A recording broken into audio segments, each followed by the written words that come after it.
Okay, welcome to another video, and I am back with the training vlogs. I'm going to stick with it now. So this is week 5 of my current training block. I will take you through the training this week. I will try and remember to film my accessory stuff and my closer grip bench day, but because they are in a commercial gym, it does get so busy. I do feel a bit like I can't really film, but we'll see how that goes this week. Today I've just got squats and bench, and because I normally run 4-week training blocks and I prefer running 4 weeks, I've had to extend this block by 1 week because then my next comp will align with my training weeks.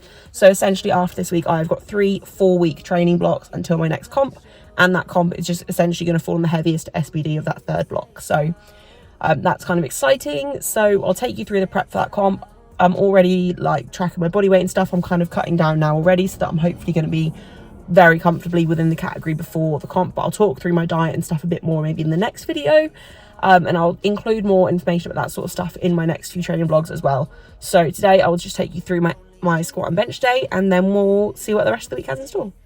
So I decided to do a voiceover for this session. So as you can see in the first clip, I am practicing a bodyweight squat before I set up. Now that is an indicator to anyone that ever watches me train that my knee does not feel healthy. I often just practice a bodyweight squat just to basically check that I can still squat to depth without my knee feeling like it's gonna just tear. This was a session where my knee was in so much pain, like it wasn't good. Like all week it had been a problem. So to hit a top single at 165 at the end of the block, I'm happy with. So this is my secondary squat day. I don't expect to be matching PBs on this day. It's essentially just a case of I need some kind of extra exposure during the week. I can't just do my high bar day. So I had an extra top single, fairly high intensity. And then my squats felt a lot better on my primary day, which is a Saturday. So to hit 165 at this point, I'm pretty happy with. It was slow, but everything felt slow, and my knee I didn't feel confident to do any work. So then I went on to my high bar. So I introduced high bar after comp. So it's been about 11 weeks now of me running high bar. I have definitely noticed that high bar irritates my knee more than anything else. So this is the final block of me running high bar for now. I probably will bring it in again at a later date. And the reason I brought it in the first place, like my quads aren't strong enough. They're not as strong as they should be. And I thought high bar was a really good way. And also it is a similar movement pattern to my normal comp squat because I squat so narrow now. So it has had a carryover, and I'm happy I've done it, but it's just not worth the knee pain. So I'm taking that out temporarily, and I'm going to switch up for pause squats, but I'll talk more about my next block programming in the next video. Then moved on to bench. So after comp, my bench kind of just blew up. It was about time. I've worked hard enough. I've been doing like heavy rep work for ages, and I've been kind of owed some kind of PB for a long time.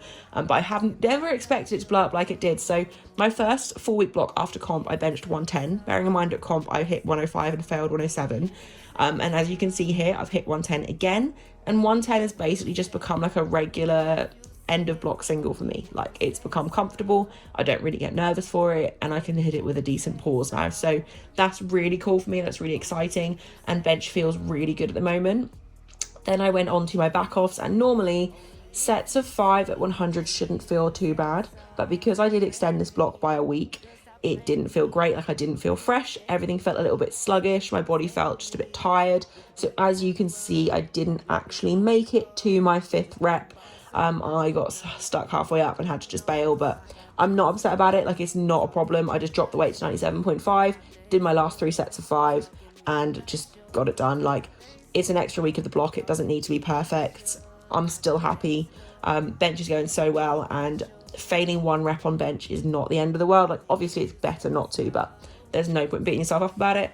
And then after this clip, you'll also see me just doing my Larsen. I'm keeping that in just for additional volume, additional stimulus, and just to reinforce technique. And I genuinely think since introducing Larsen, my bench has blown up, and I think that does get a lot of the credit for it. It's just a way of me adding additional volume without really having to add an additional day of bench, so I don't really have time to add an additional training day. So really, really happy with how everything is going. My only issue at the moment is my knee, but I'm going to combat that. I'm going to work around it, and I'm essentially just going to work on strengthening it. Switching to flats did definitely help my knee, and I think potentially after this comp, I might just trial a few blocks in a row of flats and just see what happens. But at the moment, my squat is a lot more efficient in heels. My stance can be narrower. My knee valgus then doesn't really get in the way. It's so bad when I squat in flats, like my knees literally just touch halfway up, and it does literally stop me in my tracks if I'm doing a heavy single. I can always push through it and it's fine, and there's no pain with it, but it's just not worth it. Like, there's so much more energy go into each rep. So gonna stick with heels for a while. I also get hip pain as well, so switching back to flats, I had to go slightly wider and my hip didn't really like it. So definitely happy to go back into heels, and we're going to just see how the rest of the week goes and the next few blocks. Only if you say so. Okay, so another voiceover for this session as well. I went into this session not really expecting too much. I was essentially just going to match the week before's numbers. I left room to go heavier if I felt like the strength would be there that day. But essentially, the entire week before this, my week 4 of the block, I came down with a really horrible cold and I felt so ill.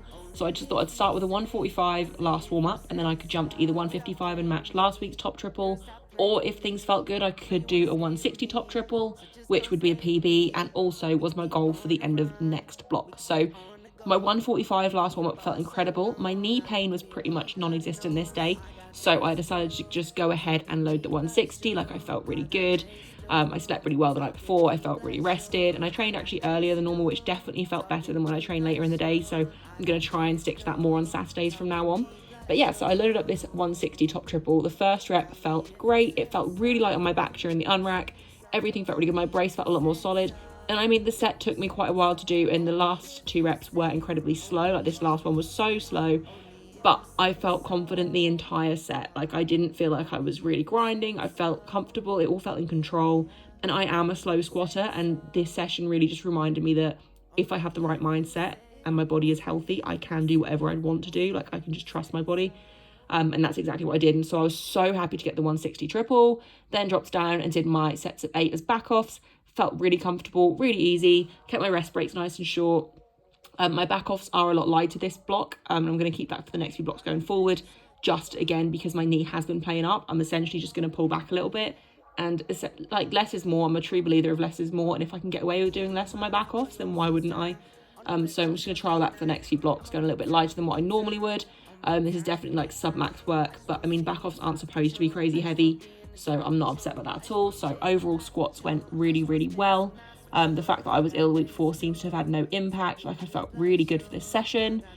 Bench, I loaded up a top single of 112.5. I did do a 102.5 last warm-up and took a 10 kilo jump. The 102.5 last warm-up essentially set me up to do a 7.5 jump to 110 if it didn't feel great, or just to go straight to 112.5, which is a PB. So I'm super, super happy to have got it. Like, I don't think it was incredibly well executed, but to be honest, I could feel myself starting to get a bit of a mental block when it came to 110 and above, or anything above 110, and I just don't want that to happen. Like, the block has indicated that I have the strength for 112, so I knew I could do 112, and I had to just trust the process. So really happy that I loaded it, and I know over the next few blocks I will be able to clean that up. And then my back offs, I did my first 2 sets at 105 for sets of 3. It did feel really heavy, and it just didn't feel great. Like, my body is incredibly fatigued, and although my squats felt fresh, bench didn't feel particularly fresh. Like, I could feel DOMs through my body, and yeah, I just felt like my body was tired and it's ready for the end of this block essentially. So I did 102.5 for my last 2 sets of 3, which is still incredible. Like, my comp max is 105, and I have to remind myself of this all the time. Like, I am repping above 100 with ease essentially. Like, it's back off work and it's above 100. I can't be mad about it. So really happy with where bench is sat at the moment. And then after this, I just did my Larsen as usual. Going forwards, in my next video, I will talk more about what my plans are for my next block. I'll probably sit down and actually talk what I'm doing for my next block as I'm writing it out. But I'm going to basically keep bench near enough the same because it's working so well. And I'm a true believer, and if it's not broken, you don't need to fix it. Like, I'm just going to stick with the same. So then, yeah, I went on to do my Larsen and just extra volume. As I said earlier in the video, Larsen has definitely had a good carryover for me, and it does just fill me with confidence that if on comp day I ever did struggle with like cramping or anything, and I was having issues with my leg drive or my feet slipping, I could still bench something somewhat decent. So I'm really happy with that, and I'm keeping my reps on Larsen high as well at the moment. But I will probably drop them maybe after comp and do slightly heavier Larsen on one of my days, but we'll see. Then went on to deadlifts, and deadlifts felt incredible. My warm-ups 150 felt like an empty bar. So I went for a 170 top triple, which is also a PB. I've pulled 175 for a double before in my last block before comp, but I have never tripled 170. The week before I did 167.5 and it was slow, but it was fine. Again, my body definitely prefers to peak on week 4 of a block with deadlifts. So this was probably harder than it should have been. And you can see here, this last rep is ugly, but that is also my own fault because I did definitely hesitate before I went for it because I knew it was going to be difficult. I also felt my right hand start to slip halfway up the rep. So I was a bit worried I'd lose grip. So I made a point of holding it for longer just to ensure I could hold on and to essentially just force my body to work on that grip strength. So glad I kept hold of it for longer. And then back offs were just 6s at 142.5, which is fairly heavy for me for 6s. But I mean, I've done a set of 6 at 150 before. It's not too bad. Like, it felt fine. It wasn't easy. I'm also really enjoying not fully resetting between my reps. So I've tried to start bracing at the top, and essentially as soon as it's still on the floor, I'll then go into the next rep. But I'm super happy with this session. In the next video, I'll talk you through more about my training and my future blocks going into the next comp. I hope you have enjoyed this video. Thank you for sticking with me, and I hope you've enjoyed the voiceovers, and I will see you next week for the next video.